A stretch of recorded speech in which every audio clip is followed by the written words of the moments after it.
Physics के बहुत ही अच्छे टॉपिक के बारे में पढ़ाने वाले हैं और सभी लोग अपने ऑडियो वीडियो ऑफ रखेंगे तो सबको ठीक से सुनाई भी देगा और बीच में डिस्टर्बेशन नहीं होगा। तो जैसे कि आपने जो है पिछले पार्ट में हमने पढ़ा, आज मैं एक नया पार्ट शुरू कर रहा हूँ और नए पार्ट जब मैं शुरू करता हूँ तो आपको मालूम ही है कि मेरा जो पहला लेक्चर होता है वो पार्ट का एक परिचय होता है। तो मैं पार्ट का परिचय देकर जो है अपनी बात को समाप्त करूंगा, ज्यादा लंबा नहीं लूंगा। तो पिछला पार्ट हमने पढ़ा था चुंबकत्व, धारा के चुंबकीय प्रभाव। 1820 में जब ऑरस्टेड ने चुंबकत्व की खोज की, जो मैग्नेटिज्म है उसके फादर ऑफ मैग्नेटिज्म ऑरस्टेड को कहते हैं। 1820 के दशक में जब उन्होंने उसकी खोज की, उसके बाद हमने एक चुंबकत्व एक नई शाखा हमारे पास आई। हमने चुंबकत्व के बारे में बहुत सारी चीजें पढ़ी, चुंबकों के गुण पढ़े, उसमें विभिन्न प्रकार के हमने टॉपिक पढ़े। तो उस पर जो है विशेष जाएंगे, लेकिन उससे संबंधित इसलिए मैं ये सब कह रहा हूं। ऑरस्टेड की थ्योरी आपको मालूम है क्या कहा था उन्होंने कहा कि जब किसी भी धारावाही चालक में धारा प्रवाहित करते हैं, सपोज ये धारावाही चालक है, जब इसमें धारा प्रवाहित करते हैं तो इसके चारों ओर चुंबकीय क्षेत्र उत्पन्न हो जाता है। यानी कि धारा की गति के कारण चुंबक बन रहा है और वास्तव में चुंबक का जो मुख्य स्रोत है वो गतिमान आवेश है, गतिमान आवेश धारा। तो ऑरस्टेड ने कहा था, कब? 1820 में चुंबकत्व की खोज की इन्होंने ऑरस्टेड, जेम्स क्रिश्चियन ऑरस्टेड, जेसी ऑरस्टेड ने ये कहा कि जब किसी चालक में धारा प्रवाहित करते हैं तो उसके चारों ओर चुंबकीय क्षेत्र उत्पन्न हो जाता है। 10 साल तक, करीब एक दशक चलता रहा।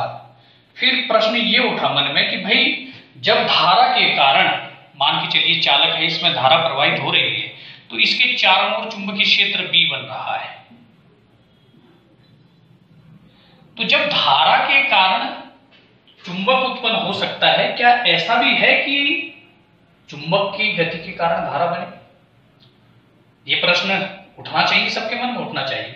धारा के चलने से जब चुंबकत्व बन सकता है, चुंबक बन सकता है, चुंबकीय क्षेत्र बन सकता है, तो निश्चित तौर पर जो है चुंबक की गति के कारण धारा बननी चाहिए। इस प्रश्न का उत्तर खोजते हुए दो बहुत ही महत्वपूर्ण वैज्ञानिक, माइकल फैराडे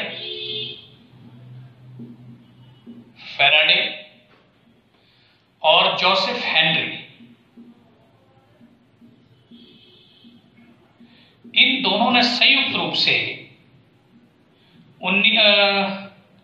1830-31 में एक प्रैक्टिकल किया इसी प्रश्न की खोज के लिए। क्या कि अगर धारा के कारण जो है चुंबक बन सकता है, धारा की गति, आवेश की गति के कारण चुंबक बन सकता है, तो क्या चुंबक की गति के कारण धारा भी बनती है कि नहीं बनती है? बननी चाहिए, क्योंकि आप प्रकाश की द्वैत प्रकृति को देखेंगे।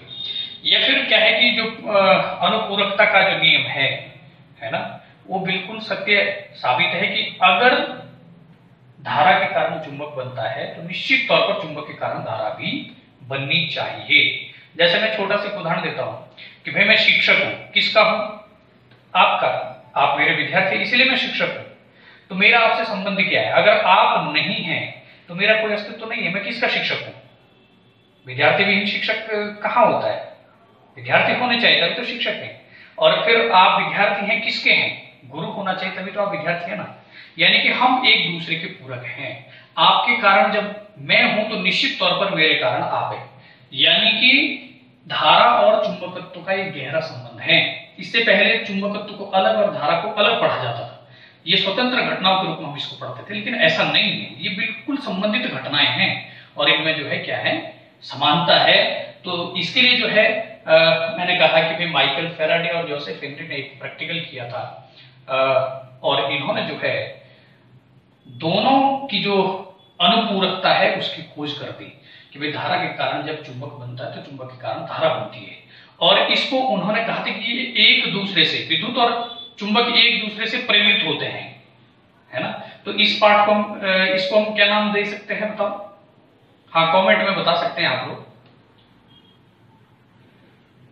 हाँ, बिल्कुल ठीक कहा। देखिए, जब विद्युत और चुंबक एक दूसरे से प्रेरित होते हैं तो उसको हम क्या बोलेंगे, विद्युत चुंबकीय प्रेरण, क्योंकि ये अनुप्रेरित घटनाएं हैं, दोनों स्वतंत्र नहीं है। तो आज का हमारा जो टॉपिक है वही है क्या, विद्युत चुंबकीय प्रेरण, या इसको हम कहते हैं इलेक्ट्रोमैग्नेटिक इंडक्शन, इलेक्ट्रोमैग्नेटिक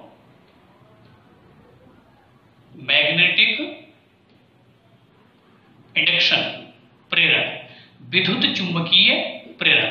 तो उन्होंने इसको कैसे खोजा था, क्या किया था उन्होंने, एक प्रैक्टिकल किया था, एक प्रयोग हुआ था किसका, जोसेफ हेनरी और माइकल फैराडे का। ठीक है, इन्होंने क्या किया कि एक धारावाही कुंडली ले ली जिसमें धारा बह सकती है, और उसमें उन्होंने गैल्वेनोमीटर लगा दिया, जी धारा मापी जिसको कहते हैं, ऐसे करके गैल्वेनोमीटर इसमें लगाया। ठीक है, यहां 0 विक्षेप है, और ये मैं इसकी दूसरी स्थिति ले रहा हूं, गैल्वेनोमीटर जस का तस है, और एक मैं और तीसरी ले लेता हूं, इसके माध्यम से हम इसको समझने का प्रयास करेंगे। ठीक है, और उन्होंने एक चुंबक ले लिया, ये चुंबक है, इसका ये नॉर्थ पोल है, ये साउथ पोल है। एक चुंबक जो है हम और यहां पे लेंगे, चुंबक एक ही है, कुंडली भी एक ही है, लेकिन उनकी अलग अलग स्थितियों के लिए हम 3 चित्र मैंने बनाए हैं, अलग अलग स्थितियों के लिए। ठीक है, ये पहली स्थिति में जब चुंबक और जो कुंडली है वो दोनों ही रुके हुए थे,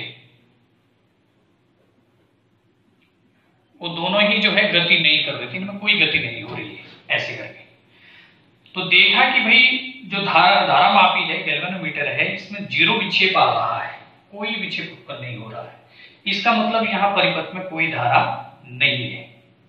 क्यों नहीं है, क्योंकि दोनों की कोई गति नहीं हो रही।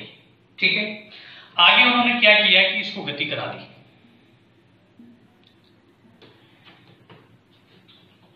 कुंडली को स्थिर रखकर चुंबक को गति करा दी, ऐसे पास और दूर ले गए, जैसे ये कुंडली है ये, और ये दूसरा मार्कर जो है चुंबक है, तो उन्होंने ऐसे करके इसको पास और दूर इसके इस कुंडली के ऐसे ले जाते हुए किया, तो धारा मापी में विक्षेप उत्पन्न हो गया। धारा मापी में विक्षेप उत्पन्न होने का मतलब है कि परिपथ में धारा है। आप समझे, जो प्रश्न का उत्तर हम खोज रहे थे, क्या चुंबक की गति के कारण धारा बन सकती है, जब धारा की गति यानी कि आवेश की गति के कारण चुंबकीय क्षेत्र बन रहा है, तो निश्चित तौर पर चुंबकीय गति के कारण जो है धारा बननी चाहिए। तो जैसे ही उन्होंने चुंबक को कुंडली को स्थिर रखकर चुंबक की गति करवाई, तो धारा मापी में जो है विक्षेप उत्पन्न हो गया।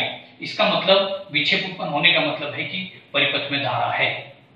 तो प्रश्न का उत्तर तो हो गया, फिर आगे भी प्रैक्टिकल करते रहे कि भाई धारा जो है ऐसे करके बहने लग गई।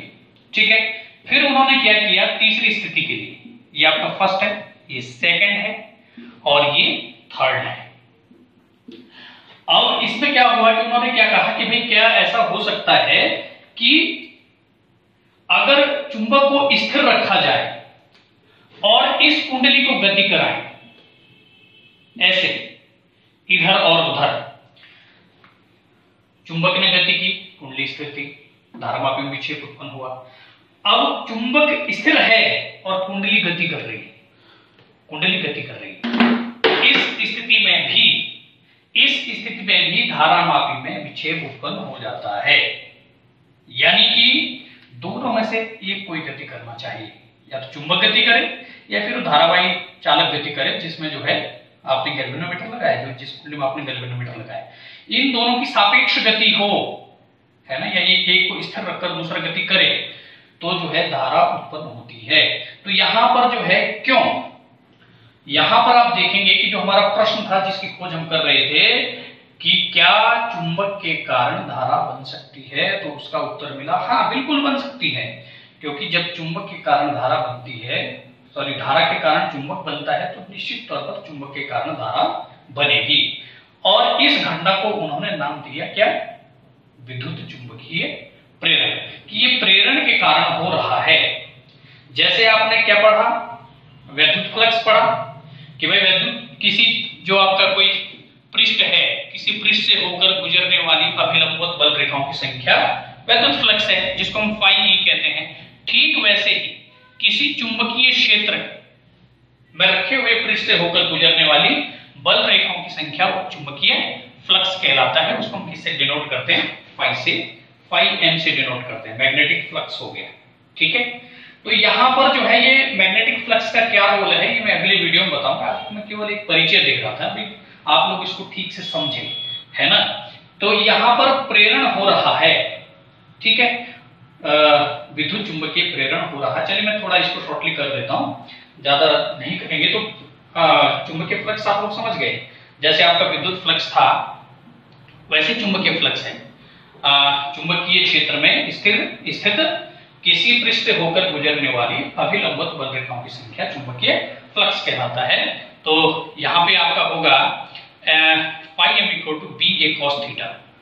जैसे वहां पे था विद्युत फ्लक्स क्या था? Phi E equal to E into A cos theta या E into S cos theta. तो यहां क्या होगा? B into A cos theta. A इस पृष्ठ का क्षेत्रफल है, बी चुंबकीय क्षेत्र है।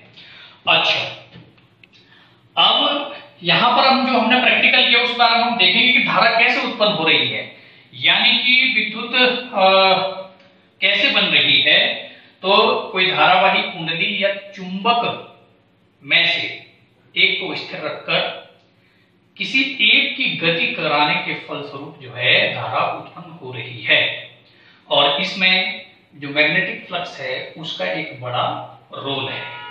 अब मैग्नेटिक फ्लक्स का क्या रोल है, जैसे आप इसको यहीं पे समझेंगे। मैं यहां पे एक तो बल रेखाएं और बना देता हूं, ठीक है। तो ये कोई पृष्ठ है, ये मार्कर कोई पृष्ठ है, मैंने इसको इस स्थिति में रखा।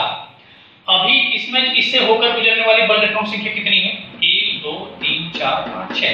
तो इसका फ्लक्स क्या हो गया? 6, ठीक है, वेबर। अच्छा, और अगर मैं इसको थोड़ा घुमाऊं 5 हो जाएगा, ऐसे फिर कम हो जाएगा, फिर और कम हो जाएगा, फिर बढ़ेगा, फिर घटेगा।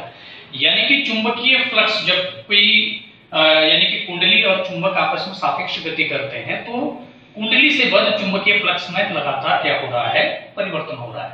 और फ्लक्स में इसी परिवर्तन के कारण, मैं आगे बताऊंगा, मैं अभी शॉर्टली बता रहा हूं, इसी परिवर्तन के कारण जो है धारा बनती है, क्योंकि विद्युत वाहक बल उत्पन्न होगा।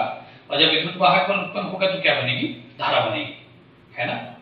तो इसमें हम विद्युत चुंबकीय प्रेरण के बारे में हम आगे पढ़ेंगे। आज मैंने इनका प्रैक्टिकल मात्र समझाया कि भाई जैसे ऑरस्टेड ने खोजा था कि जब किसी चालक में धारा प्रवाहित करते हैं तो उसके चारों ओर चुंबकीय क्षेत्र उत्पन्न होता है ना। तो प्रश्न ये था कि क्या चुंबक के कारण भी धारा उत्पन्न हो सकती है?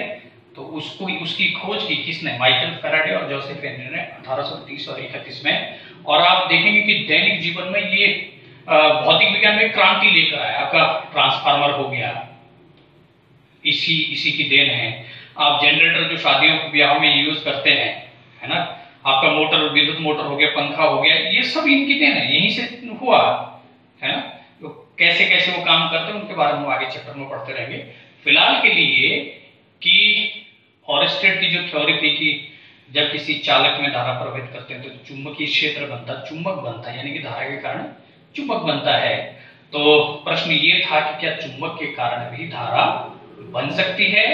तो उसका उत्तर है कि हाँ, बिल्कुल बन सकती है। कैसे बन सकती है? या तो धारावाही चालक गति करे और या फिर जो है चुंबक गति करे। जैसे जनरेटर आपने देखा होगा, शॉर्टली बताऊंगा। जनरेटर के अंदर एक घूमती है कुंडली, जब उसको स्टार्ट करते हैं गोल गोल घूमती है, वही धारावाही कुंडली है।